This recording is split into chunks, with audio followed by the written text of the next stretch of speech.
Hi friends, Krista here. Thanks for stopping by Books and Jams today. Who is glad March is over? In a lot of ways, I'm glad we're into April. I did love middle grade March as always, and I'm here to wrap up my reading for the month of March. It was a fantastic reading month in the midst of a lot of days feeling like they weren't great reading days or great in general. I did read 22 books in the month of March, which is crazy. 2 of them were books on my Kindle, 3 of them were audiobooks, and the rest were all regular old books. Many of them, 15 of them, were middle grade, so that's why I have so many. But I also read 5, 6, 7 adult books. So I'm just going to kind of run through quickly. I did a vlog every weekend, and so a lot of these I talked about throughout the month in different reading vlogs that I did, but I'm just going to go through them real quick and tell you what I gave them as far as star rating and just kind of wrap up the month. Overall, I had 4 5-star reads, 8 4 stars, 8 3 stars, and 2 2 stars. Sadly, I can tell you, I'm gonna do a wrap up of my Booktube prize books, but the 2 books that got 2 stars were both books that I read for the Booktube prize. And so this is a spoiler alert for videos that are coming soon. But the Booktube Prize Round 1 has been announced. You can go check out the link to the Booktube Prize channel. I'll put it in the description box below so you can find out all the books that advance to the next round. But I was in Fiction Group D as a judge for Round 1. I won't tell you about my overall experience, but the 2 books that I read in March for that are Fleischman is in Trouble by Taffy Brodesser-Akner and An Orchestra of Minorities by Chigozie Obioma. So I won't talk about these. You can just know that I gave them 2 stars. I'll talk about them in detail in another video coming very, very soon. The other adult books, I'll do those first that I read. I started off, I didn't go grab it. I started off the month right at the beginning, finishing up Fellowship of the Ring. This is for the Lord of the Read-Along buddy group readathon that I'm hosting with Sarah from Sarah's Nightstand. We have a group on Goodreads. I'll put the link to that down below. It's never too late to join in. Many of us are reading it for the first time. I'm reading it for the first time, The Lord of the Rings. I have read The Hobbit before, but not Lord of the Rings. So I read Fellowship of the Ring, and I absolutely loved it. I gave it 5 stars. There was one section, Council of Elrond, that was, I can tell you, it's in book 2, chapter 2, and it was so boring. I was totally plodding on at that point, just finish this chapter, and then it picked up again after that. But I overall thought that it was a fantastic book. I'm so glad I'm finally reading this series, and I watched Fellowship of the Ring last night, which was very fun. The other adult books I read, 2 of them were for my 5-star predictions video, and so I've already talked about those ones. They are The Paris Secret and In Love and War. Both of those got only 3 stars. Sadly, they were not 5-star reads. I read them on my Kindle though, and I have a feeling that's a big part of why I didn't like them, but I talk about those a bit more in my 5-star predictions video, which I will link down below as well. I have lots of things linked today. Then I just needed some fun reads last weekend. I was just needing a break from middle grade, kind of, and so I picked up The Flatshare by Beth O'Leary, and I absolutely loved this book. I gave it 4 stars. Fun rom-com, but also deals with some deeper things as well. The premise is that these 2 characters, I don't know their names, Tiffy and Leon, share a flat. Leon has this flat. He advertises for somebody to share his flat because he works night shift as a hospice care nurse, and she works in publishing. So he is in the flat throughout the day, and she's in the flat in the evenings. They share it, just 1 bedroom. They start leaving notes for each other, and these notes develop into a friendship, which develops into more, and it's very sweet. I kind of flew through it and absolutely loved it. So I did give this one 4 stars. Lots of fun. The last adult book that I read was an audiobook that I listened to on Hoopla, a free app to listen to audiobooks from my library, and it was The Duchess Deal by Tessa Dare. This is totally different from my normal reads. It's a straight historical romance, nothing comedy. Well, there was some comedy. I did laugh out loud a couple times.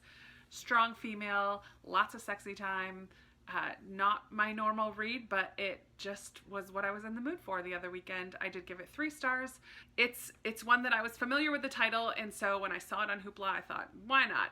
And I listened to it in like a 24-hour period, so it just hit the spot last weekend. Now, on to all the middle grades. I would say that overall, this middle grade March wasn't as great as some others. I don't know that I have like, well, I have a couple that might become all-time favorites. But as a general rule, I gave out lots of 4 stars, but I do have a couple 5 stars in there. I don't know how to sort these, so I made a list. I'm just going to go through my list. Our group read this March was The Book of Boy by Catherine Gilbert Murdoch. I really enjoyed the discussion we had on Instagram Live talking about this book. This one did not have as broad appeal as our last 2 years of middle grade March book choices or group read choices, but it was okay. I gave it 3 stars. It was enjoyable. I loved the discussion that we had on Instagram Live. I think I said that already. In this one, we follow Boy, who at the beginning of the book is a hunchback goat herd like worker in this estate, and this pilgrim shows up one day and kind of conscripts Boy to join him in his quest to collect relics of St. Peter. Well, we find out the reason as the book goes along. Boy is a hunchback, and he is often called a monster and made fun of by others around him, and is very insecure, yet also a very kind and joyful boy. I found it to be interesting. I found it to be an easy read. There was a couple surprises in there that totally took me by surprise. There was a few really nice moments in this book, but overall I liked it, but I didn't love it. So that's why I gave this one 3 stars. I'm glad that we read it. It was good discussion. I listened to 2 different audiobooks, but ones that I own, and I think both of these were recommended to me to read this year. So I listened to A Little Princess by Frances Hodgson Burnett. I absolutely love Secret Garden by the same author, and I think Secret Garden is still my favorite of the 2. This was a lovely story, though. We follow Sarah Crewe, who at the beginning of the book is brought to this girl's kind of boarding school for her education. She grew up in India with her father, single father. I don't know what happened to the mom. And the dad brings her to this school for her continuing education as she gets a little older. They are very wealthy, but then one day something happens to the father and her financial security is gone, and as well as her standing in this home. She is forced to kind of become an errand girl, a cook's helper, servant girl, maid, housekeeper, all of those things to earn her keep. She befriends an Indian man and his monkey who live next door, like through her attic window. It's a sweet story. Sarah Crewe is just a little bit too perfect for me. She always is kind and treats others with kindness, and her whole MO is that she is a princess, that all girls are princesses, and so we should treat everybody with respect and kindness. There was a few moments where we get to see her vulnerability and her anger show a little bit, but overall she was just a little too sweet. But I still loved this story, and I did give it 4 stars. And I read this one with Mary, and now that I'm talking about it, I don't think I ever responded to Mary about our final thoughts about the book. So Mary from Happily Ever After, there's my final thoughts. I'll message you on Voxer. The other audiobook that I listened to, I also gave 4 stars, and this is The Thief by Megan Whalen Turner. And this is the beginning of a series. I think it's more than a trilogy. I think there might be 4 books in the series. It was a Newbery Honor winner. And this was a lot of fun. To be honest, it probably is more like 3 stars because I can't remember too much about it right now. But in this one, we follow a young boy named Jen, who is a braggadocious thief. He's very confident and cocky in his abilities, but that comes to bite him in the rear when he gets caught. And we first meet him when he is in prison, but then they call him out from prison. The magus of the king calls the thief to come out of the prison and requests him to go on this quest for this legendary item that we don't know if it's like part of a legend or if it's a real thing, but he has to try to go and steal it for his king. So it was a fun adventure. I've heard that the next books in the series get even better. I am interested in continuing the series, but probably not for a while. So there's that one. I don't think I talked about those ones very much in a vlog, which is why I kind of rambled on a lot about those ones. Then this month I discovered Brian Selznick, and I have talked about these quite a bit in a vlog. I don't have Hugo Cabret. I read The Invention of Hugo Cabret and Wonderstruck this month. I absolutely love Brian Selznick. He is a new favorite for me. I just love the combination of illustration and prose in his books. You can kind of see here's a page with some prose. They're super quick to read. The stories themselves were wonderful. This one we follow two deaf characters in two different timelines. One is told in pictures, one is told in prose, and then eventually those characters' lives intersect as the story goes on. Loved it. And in Hugo Cabret, we follow a young boy who is a clock worker. He fixes the clocks in this train station in Paris, and that one has a little bit of historical fiction as far as like old movies and stuff, which was very cool to see the drawings of all of that. Love it. Love Brian Selznick. Very fun. I gave Wonderstruck 5 stars, and I gave Hugo Cabret 4 stars. Definitely loved those ones. Another fun series that I've been loving, I did give this one 5 stars, Rump, The True Story of Rumpelstiltskin by Liesl Shurtliff. I have talked about this one quite a bit as well. This is just a retelling of Rumpelstiltskin, and I absolutely loved this one. And I've already in April read another one by her about a retelling of Little Red Riding Hood. I didn't quite love it as much, but I definitely loved Rump. And I think it hit just at the right time for me, and it was just what I needed. It was silly and fun, but also had some tender moments. I just loved it. Loved it, loved it. One that I didn't love, that is kind of sad because I love Kate DiCamillo, but Flora and Ulysses I only gave 3 stars to. This one is a book, completes the prompt of a book with illustrations, among others. I read so many books with illustrations, but in this one we follow Flora and a squirrel named Ulysses who can talk and type. The talking squirrel and his poetry was the best part of this book. The rest of it was just okay for me. But I'm glad I read it because it was a Newbery winner. And I'm trying to read all the Newbery winners, so there's another one knocked off.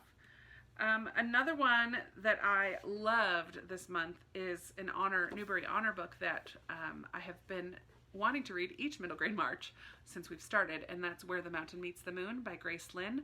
This one does fulfill a book about books or stories because this book is chock full of stories.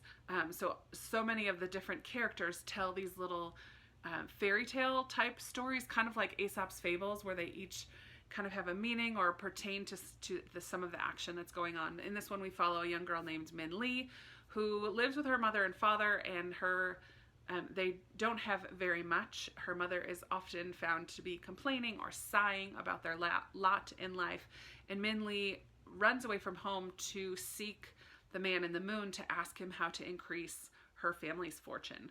Along the way she meets lots of different characters, including a dragon who can't fly, and it's just a lovely story, and I'm so glad I read it, and I'm very excited to pick up some more books from Graceland eventually. Going back to books that I didn't love quite as much is The Mysterious Benedict Society. Now this one has gotten a lot of high praise and was very highly recommended to me. This is by Trenton Lee Stewart, and I really did enjoy this. This was my mystery pick for the challenge of reading a mystery. In this one we follow this group of kids that at the beginning of the book they find this ad in the paper to come take these tests to go on this adventure or something. I forget what the ad was specifically for, but I loved that part at the beginning because it was just very clever, and each of these kids had different skills that advanced them through the levels of testing. And then these kids all come together, the 4 of them, to solve this mystery, and they kind of go undercover to solve this mystery as part of the Benedict Society. I loved the first half where we're meeting all of these 4 different kids and learning a little bit about them and watching them go through all of these tests. Once they got undercover, I felt like it dragged a little bit. The middle part I felt dragged on a little bit. I wanted it to get to the climax a little faster, and then when it did get to the climax, I wasn't thrilled with how it all kind of wrapped up. I felt like it was a little anticlimactic. So there was parts that I definitely loved, the first half, and then the parts that were just okay. So ultimately I gave it 3 stars. I am not opposed to continuing on with the series. There are quite a few books in the series, and I may pick up another one someday, but I don't own any, and it's not very high on my priority list, so I guess we'll see about that. I read 3 graphic novels this month. I read the Newbery winner from 2019, which was New Kid by Jerry Craft, maybe? I have to put a picture because I borrowed it from the library at the very beginning of the month. This was my first read in March, and it was so fun. It was very clever, a lot of play on words, and we follow a young kid, I think his name was Jordan, who is African-American. He ends up going to a new school, a private school. His parents want to send him not to their neighborhood school, but to a private school so that he can have a better chance. He's a super smart kid. And it's just about him navigating a new school. He's the new kid, and making friends and confronting racism in a lot of different ways. It deals with some pretty serious issues, but it was also very fun. The kid in the book, Jordan, I think his name is again, he's an artist, so we see a lot of the work that he does. Which was fun to see art within the art. So it is a graphic novel, and then we see his drawings mixed in with the rest of it. Each of the chapter names was a play on words of a different movie title, like West Side Story was one of them. I forget what they called it, but yeah, there was a lot of moments that were pretty brilliant and clever in there. So I can see how it won a Newbery. It was interesting. That it was I think it's the first graphic novel to have won a Newbery. Flora and Ulysses comes close because it has a lot of illustrations, but New Kid is the first straight up graphic novel. The next one that I read, another graphic novel that I read, is El Defoe by CeCe Bell. This is a middle grade nonfiction memoir of CeCe Bell growing up as a deaf girl and getting hearing aids for the first time and navigating using them at school and having to give the microphone necklace thing to different teachers and how they respond. And it was very interesting. And this was the second book this month that I read with deaf main characters. And I think that's awesome. I hope that there's going to be more. Song for a Whale would be another one. I didn't read that this March, but I loved it. But yeah, I think it's great to see deaf kids in books and how they navigate school and some of the same issues as hearing kids and dealing with friendships and kindness and rudeness and bullies, and but also navigating having a hearing aid and having to wear this big pack kind of under her clothes, and what that is like for her. I thought this was very interesting, and I gave this one 4 stars, so it was great. The last graphic novel that I read was Roller Girl by Victoria Jameson, and I definitely picked this up because Amanda from The Curly Reader loves it. This also won a Newbery Honor Book, and it also deals with kind of going to middle school for the first time, or just before middle school, and this young girl and her best friend kind of start to discover that they have different tastes in their hobbies. Her mom brings her and her best friend to this roller derby thing, and she is immediately enamored with it. Meanwhile, her best friend kind of is more interested in ballet and doesn't want to go to roller derby camp in the summer, wants to go to ballet camp, and her best friend starts hanging out with this other girl who's super mean and unkind to Astrid. So it's just this parting of ways of this friendship, but also kind of learning about who you are and trying new things. And there's a lot of preteen angst in here, which you don't see very often in middle grade. So I would definitely think of this as on the higher end of middle grade because it was pretty angsty, which was a little bit annoying. I did only give this one 3 stars. Partly that's just because I don't always connect strongly with graphic novels. They're not my favorite way to read a book, but it was enjoyable, and I can see why Amanda loved it. I just thought it was good. It did win an honor, so it's quality. It's up there. Another one that I gave 4 stars to and really loved was Esperanza Rising by Pam Munoz Ryan. And I believe I did talk about this quite a bit in a vlog, maybe the first week. I read it right at the beginning of the month. But in this one, we follow a young girl who lives in Mexico. Her family is pretty wealthy. And then one day something happens to her father, and her mother have to immigrate to America, and they end up working on a farm in California. It was very interesting to read about that. It takes place, I think, in the 1930s, I want to say, like almost Depression era time. But yeah, Esperanza just has to deal with living in a new country and not having everything handed to her like she kind of did when she was in Mexico, and learning to be content and thankful for the things that she does have, and to be a hard worker. And yeah, it was excellently done. Pam Munoz-Ryan is fantastic. I finished the Books of Bayern series and read Forestborn, which I put with middle grade. It's kind of on that edge between middle grade and YA. I gave this one 4 stars. It is a fantastic finale to the series. We follow Roz's little sister, and she learns that she has a strong connection to trees. So in each of the 4 books of Bayern, we follow a different female who has the ability to communicate, is not the right word, but has a strong connection with, first one is animals, and then wind and water and fire, and then trees. Each book builds on the last 3, or builds on the last books in the series. It kind of grows, but I'm glad that I finished up that series. Yay. Another series off of my list of series I'm in the middle of. So that was great. And the last book to talk about today is The Phantom Tollbooth by Norton Juster. This is a book that was recommended to me this year to read. It's a kind of a classic, I would say. Very, very clever. I don't remember if I gave this 3 or 4 stars. It's super clever, lots of wordplay.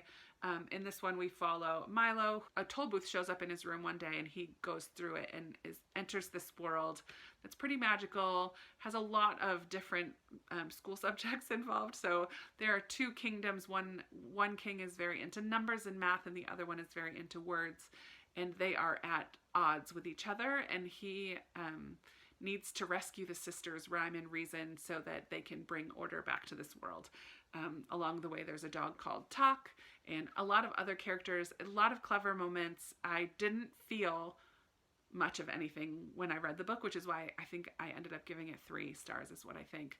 Because it was a lovely story, and it was a fun read, but I didn't feel connected to it at all.